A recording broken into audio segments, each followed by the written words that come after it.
Juste un bienvenue dans l'Aveyron, un bienvenue dans l'Aveyron, juste un bienvenue dans l'Aveyron, un bienvenue dans l'Aveyron, juste un bienvenue dans l'Aveyron, un bienvenue dans l'Aveyron.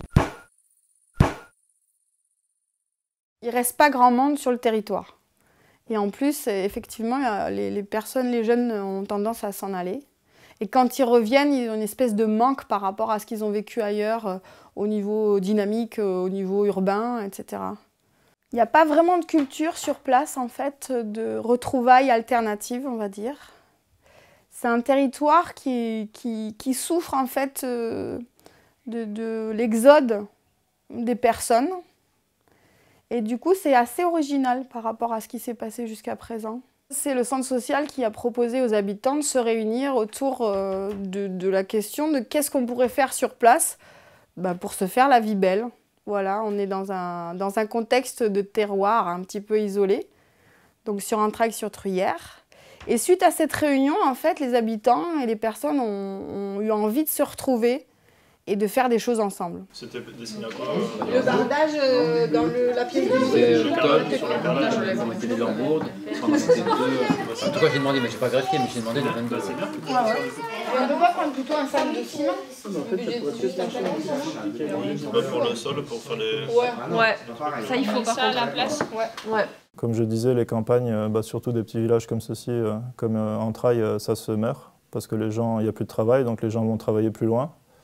Donc ils n'ont pas forcément plus le temps ou l'envie de s'investir dans le village. Donc je pense que c'est important que ça ne se perde pas. Mais je pense que ça peut aussi, que certaines, par exemple la vieille génération qui vivait plus sur cet échange dans le village et peut se retrouver dans un lieu comme ça. Ce serait bien d'arriver à fédérer en fait les vieux, les anciens on va dire, et les plus jeunes autour d'un projet comme celui-là. Mais je pense qu'il y a aussi dans les petits villages comme ceci, malheureusement des divisions. Et il y a toujours des querelles de clochers, comme on dit. Et je pense qu'Entrailles n'y échappe pas, donc on a envie de passer outre tout ça et de rassembler un peu tout le monde. À la base, c'était un projet surtout orienté sur la parentalité, puisqu'en fait, le premier public intéressé pour qu'il se passe des choses sur le territoire, c'était les parents. Et on s'aperçoit qu'on est beaucoup plus à l'aise sur les échanges intergénérationnels. Donc on est sur comment bien vivre ici. Je trouve que c'est important pour les enfants, un lieu comme ça, qui se rencontrent et qui échangent. Et par exemple, on a deux écoles, une école publique et privée. Et il y a aussi des enfants qui ne vont pas à l'école, qui sont non scolarisés. Donc je pense que pour les enfants, c'était déjà bien, au-delà des parents, qui se retrouvent dans un lieu qui est ouvert à tous ces enfants-là. Ça a été créé à la demande des gens, en fait, des habitants qui disaient « Ah bah oui, mais on se retrouve qu'à la crèche ou en emmenant les enfants au centre de loisirs, mais on aimerait bien partager des moments ensemble, etc. » Donc c'est un projet qui tient au cœur des habitants, en tout cas d'une certaine partie de la population, depuis un bon moment déjà. Et donc là, c'est une concrétisation un peu d'un long projet et d'un long processus qui se met en place, quoi. Je pense que dans la région, il manque un lieu de rencontre, de faire bouger un peu la vallée du Lot, quoi, en fait. Et le labo va le permettre, je pense. Voilà. Donc, du coup, il y a un petit groupe qui s'est formé, qui est en train de monter le lieu, l'association. Et voilà, et après j'espère qu'il y a des gens qui vont arriver, qui vont amener leur petite touche et voilà, de fil en aiguille, d'organiser des choses, de se rencontrer, voilà.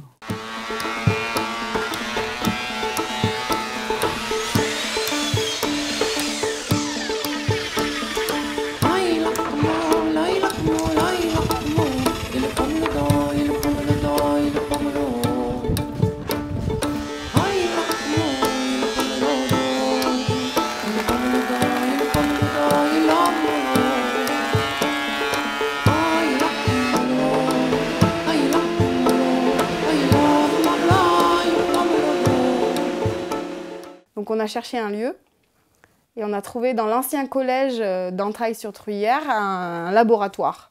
Là, on a décidé de réhabiliter les locaux pour pouvoir en faire un lieu ressource ouvert à tous, avec la possibilité de se retrouver autour des savoir-faire et d'échanger en fait. La mairie et le centre social contribuent à ce projet, ce qui fait qu'il va pouvoir se développer rapidement avec la volonté des adhérents.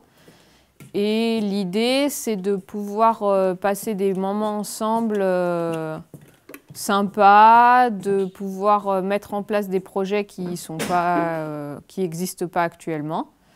Voilà, donc par exemple la boxe, le chant, la couture, un atelier de réparation de vélo, enfin tout un tas de choses qui vont permettre aux gens de se retrouver en fonction de l'activité. Et aussi, dans le même lieu, donc il y a plusieurs salles, et dans une de ces salles, ça sera aussi un lieu convivial où on pourra se retrouver autour d'un café, de jeux de société, etc.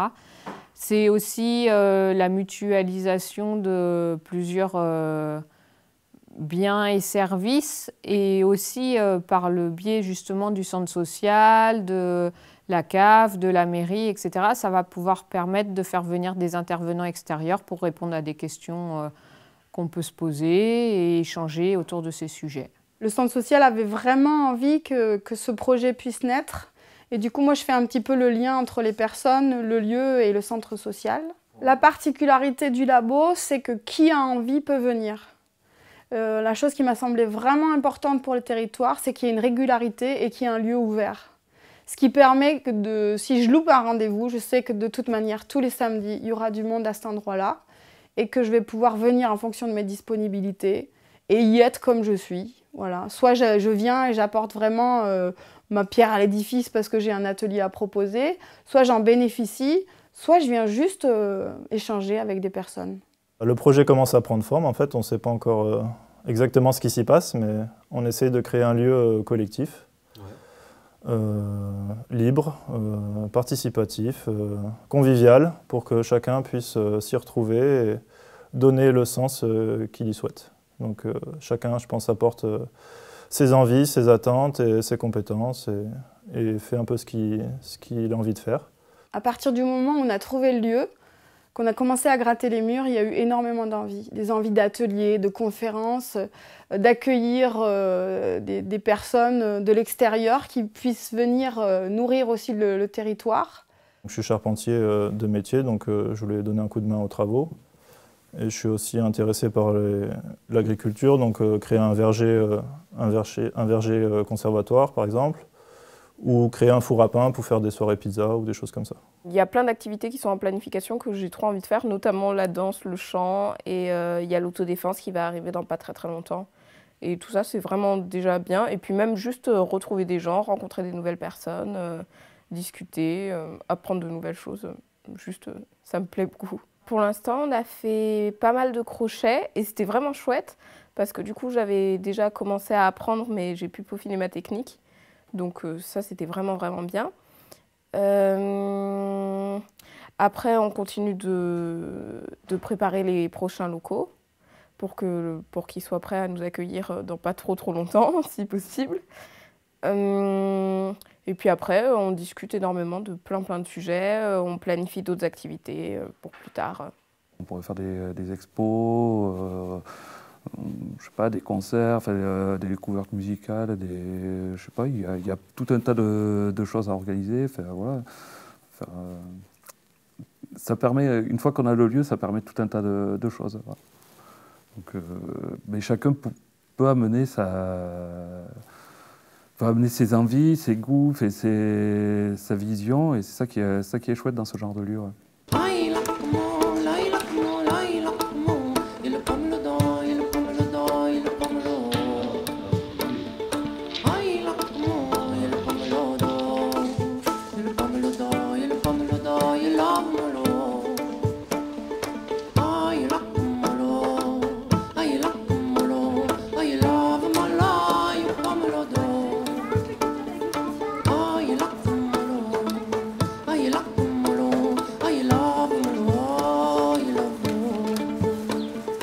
Ce qu'on a trouvé d'assez juste, c'est de partir sur l'idée d'un lieu autogéré.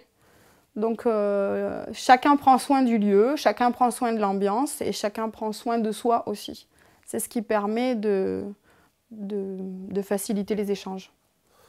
Je pense que c'est ce qui peut faire la richesse du lieu, qu'on ne soit pas encadré et qu'on puisse... que ce soit ouvert en fait, pas qu'il y ait de limites à notre envie ou à notre imagination, que chacun puisse bien sûr faire ce qu'il veut dans le respect des autres, mais oui, je pense que c'est important. S'il y a trop de limites en fait, je trouve que ça coupe un peu la spontanéité, ça coupe souvent le meilleur en fait, quoi. Après on ne fait pas quelque chose qu'on a envie, on fait parce que il faudrait pas, on ne sait pas trop, donc c'est bien là, on peut faire justement, on peut faire sans trop se poser de questions, quoi. C'est ça qui est bien, c'est qu'on ne sait pas trop ce qui va se passer, c'est qu'il peut tout se passer, il peut rien se passer peut-être, on ne sait pas trop. Et voilà, tout est possible, quoi. Il y a un lieu à refaire vivre et voilà, quoi, tout est possible. Donc sans cadre particulier au départ, donc c'est vraiment bien, ça permet de s'exprimer librement, quoi, et de faire devenir ce lieu ce qu'on a envie qu'il devienne, quoi. Voilà, ouais. C'est ce que les gens vont en faire, donc l'énergie que j'aurai disponible, l'énergie que les gens auront disponible, donc vraiment, justement, j'ai aucune attente, quoi. C'est à part un lieu où on peut retrouver des gens et rencontrer des gens et échanger, voilà, ça c'est la seule attente peut-être, quoi. C'est ce qui fait que je viens, en fait. En grande partie, c'est la première raison, en fait, c'est que on n'est pas vraiment obligé, enfin pas du tout même, on est obligé de rien faire, en fait, et tout est plus ou moins en autogestion, donc chacun s'occupe de soi, mais ça ne nous empêche pas d'être ensemble. Au final, c'est pas un petit groupe qui décide, c'est les gens, s'ils ont envie de faire quelque chose, ben, ils le font, et voilà. Donc c'est le principe même du lieu.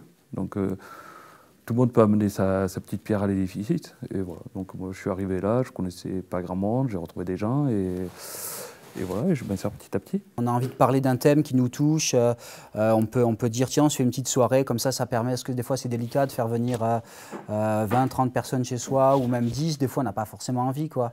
Et donc là c'est bien, ça fait un lieu qui a tout le monde en fait, c'est vraiment ça c'est à tout le monde, donc c'est ça qui est vraiment chouette, quoi. C'est rare de nos jours les choses qui sont à tout le monde, quoi.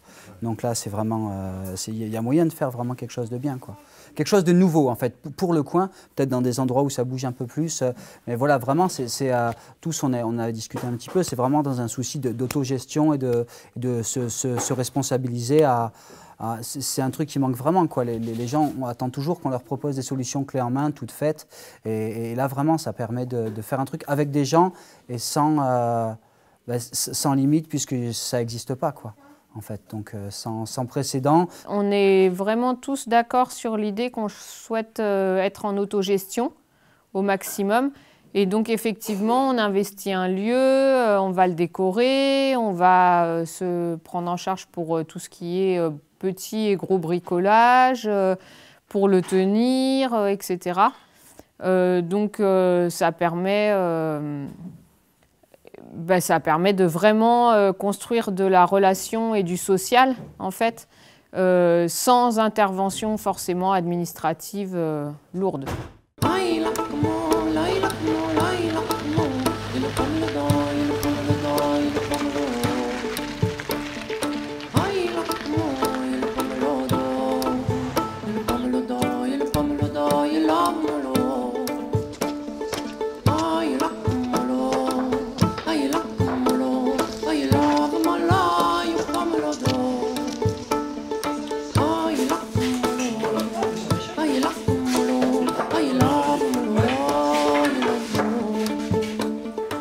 Les règles s'établissent au fur et à mesure de ce qu'il y a besoin. Quelque chose qui nous a paru important, c'était quand même de faire un tour de météo avec l'équipe qui est un peu plus à l'origine de cette histoire. Donc un tour, voilà, on fait un tour de table de débriefing émotionnel et un tour de table de débriefing organisationnel.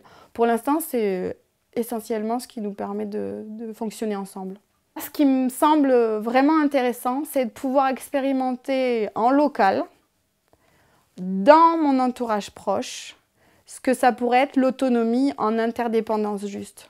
C'est-à-dire que là, qui veut vient, et il est considéré comme autonome, il est considéré comme porteur de sa souveraineté, On reconnaît à chacun le fait de savoir ce qui est bien pour lui, chacun sait ce qu'il a envie.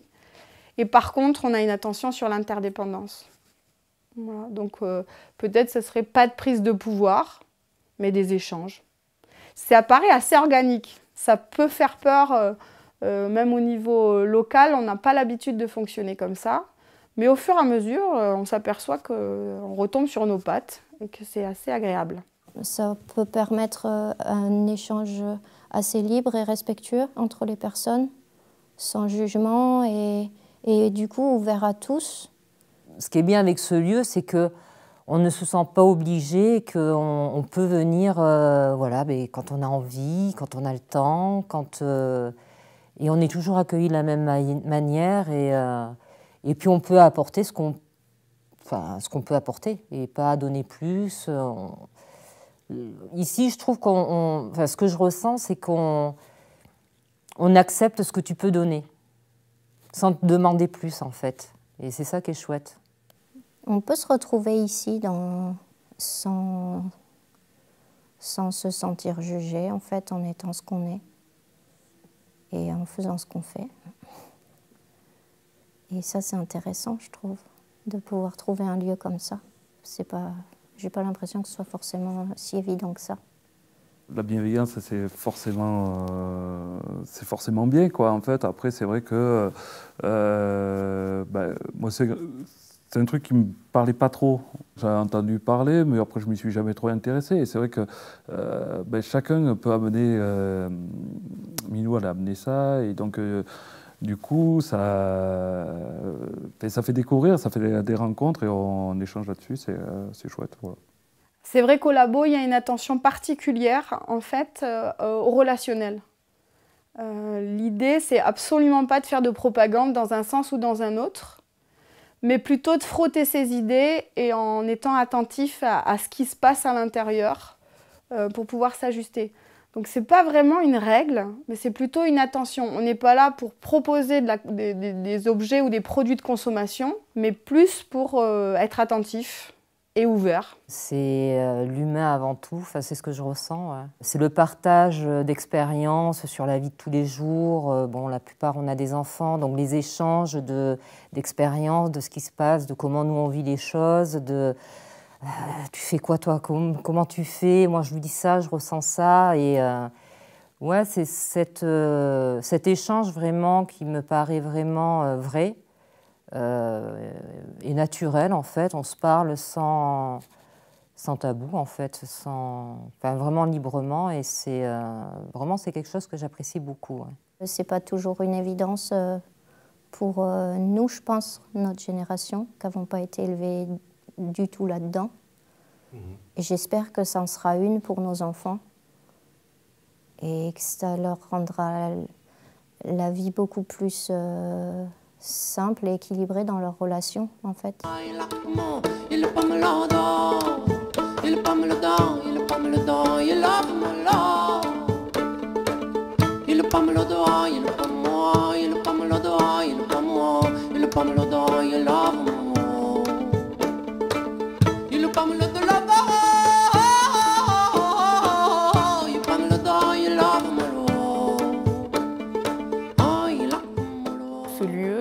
C'est d'abord une coupure super agréable dans la semaine parce que ça permet de décompresser. J'y rencontre de nouvelles personnes qui sont en général très chouettes. Des gens que je connais déjà aussi. Ça nous donne un lieu pour nous revoir, pour faire plein d'activités. C'est plutôt agréable en règle générale. Pour l'instant, les locaux ne sont pas tout à fait finis, mais même ici, c'est très chouette. Ce que je trouve intéressant dans cette histoire, c'est de pouvoir réunir des personnes qui ne se seraient pas forcément retrouvées.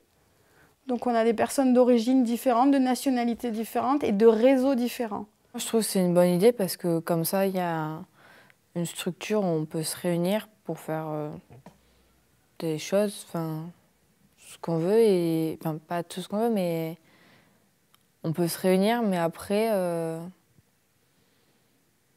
moi j'aime bien.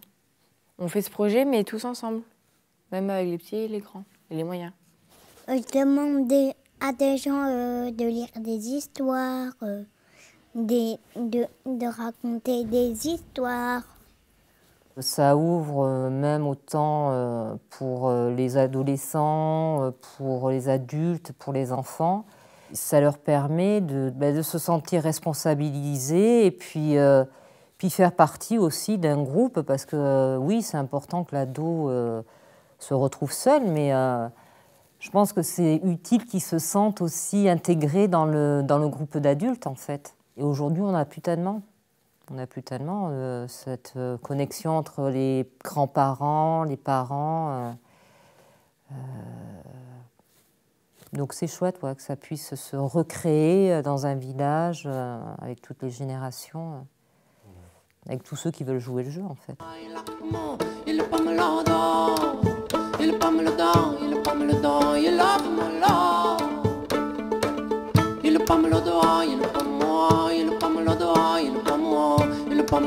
You love